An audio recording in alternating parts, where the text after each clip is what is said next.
Ward's eyes barely blinked, focused, absorbing, calculating. Froch glared back with a fighter's pride, with a stubborn fire that promised he wouldn't take a single backward step. And then, with a collective breath held across the arena, the bell rang. What began was a chess match wrapped in violence, a duel of minds waged with fists, footwork, and a battle for inches that would grow into a story of dominance, desperation, and brilliance under the brightest lights. The early rounds painted the picture of what this fight would become: Andre Ward's mastery versus Carl Froch's rugged determination. Ward established his jab immediately, a snapping arrow that found Froch's nose again and again, reddening it by the midpoint of the first round. Froch tried to march forward, a man built on pressure and long-range artillery, but Ward's timing dismantled his rhythm.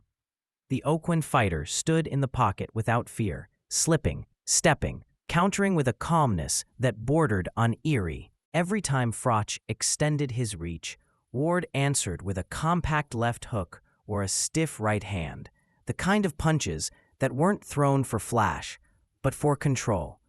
Froch swung wide, wanting to impose his size, but Ward's footwork turned each exchange into his advantage. The feeling-out process dissolved quickly into a pattern. Froch reaching, Ward punishing. The arena could feel it. Ward wasn't just winning moments, he was decoding Froch like a man reading an old familiar book. Even when Froch landed a sharp uppercut inside, Ward answered with a harder hook, resetting the balance.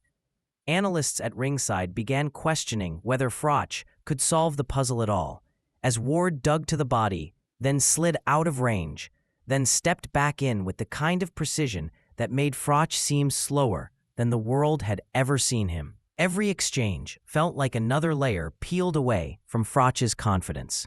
By the middle rounds, the fight had shifted into a deeper narrative.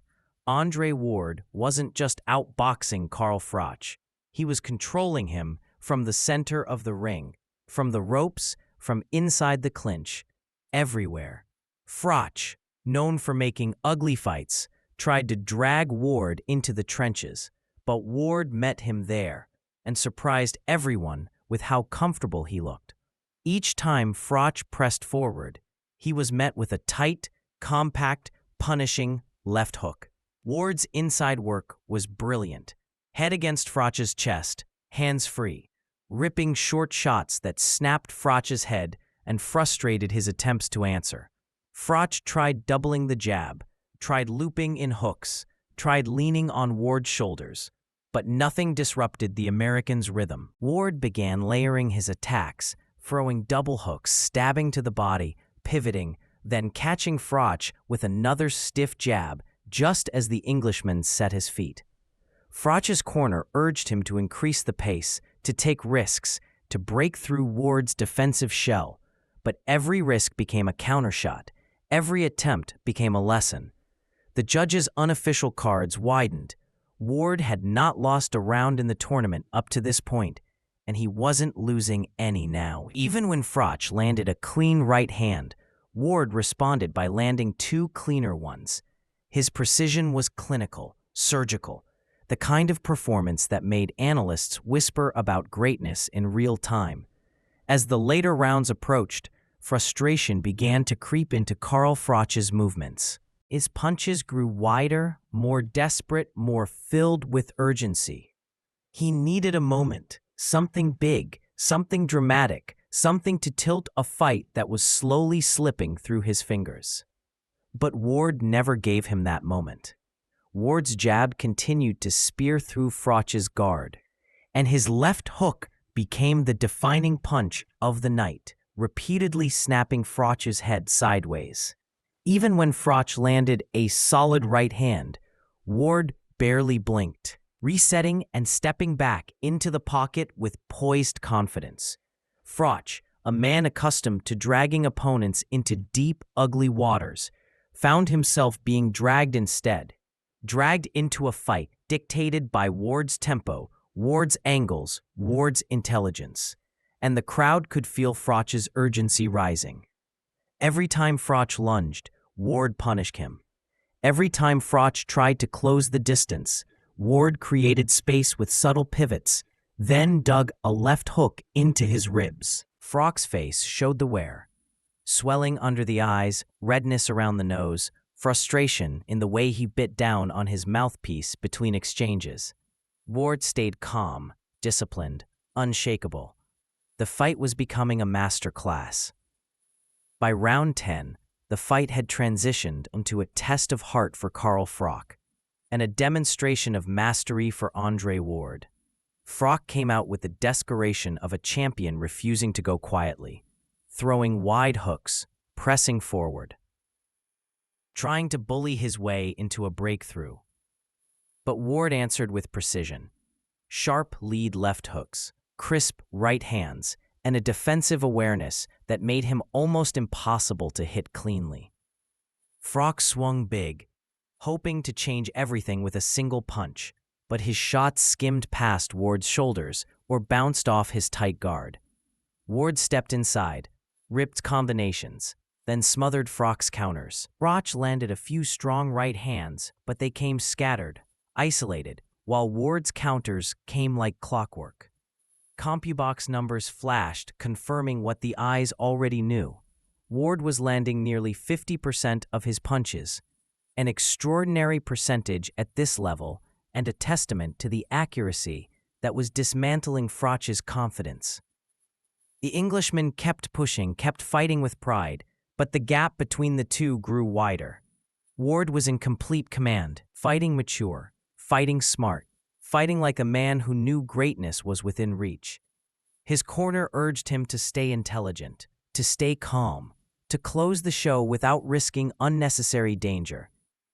Across from him, Froch breathed heavily, sweat streaking down his back, still dangerous, but running out of answers.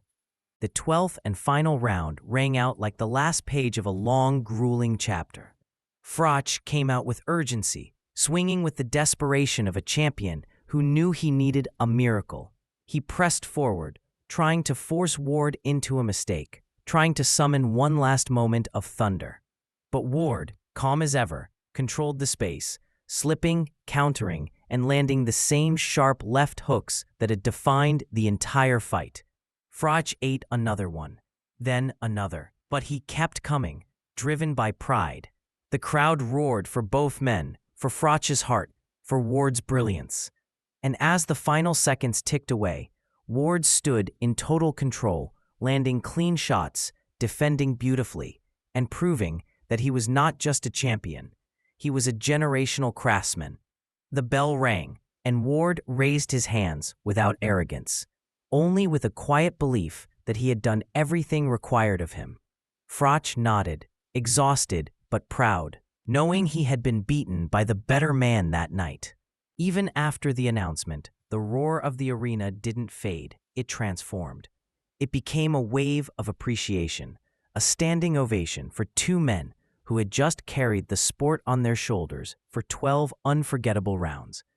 Andre Ward stood in the center of the ring, sweat streaking down his face, his white trunks marked with the evidence of battle.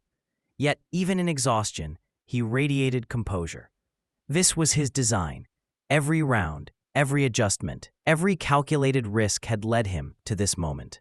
Members of the media crowded the apron, their cameras flashing like lightning strikes as Ward lifted the unified belts high, the gold reflecting the bright arena lights like a coronation. He wasn't loud, wasn't boastful, but the message was unmistakable. A new king had emerged at 168 pounds, not through brute force, but through brilliance. Meanwhile, Carl Froch stood against the ropes, catching his breath, his face swelling, his pride wounded, but unbroken. Trainers dabbed at the cuts under his eye, but Froch waved them off, insisting on walking forward to shake Ward's hand. A moment of pure respect between two men molded by hardship and discipline. The crowd applauded louder, recognizing that greatness doesn't only lie in victory, but in the courage to stand tall after a defeat.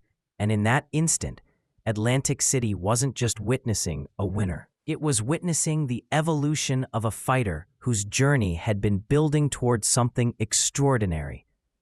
As Andre Ward stepped out of the ring, belts draped over his shoulders, the gravity of the night settled over him like a long-awaited truth. Reporters shouted questions about what was next: Kessler, Butte, a move to light heavyweight? But Ward's expression said everything. This night wasn't about the future. It was about the years leading to this point.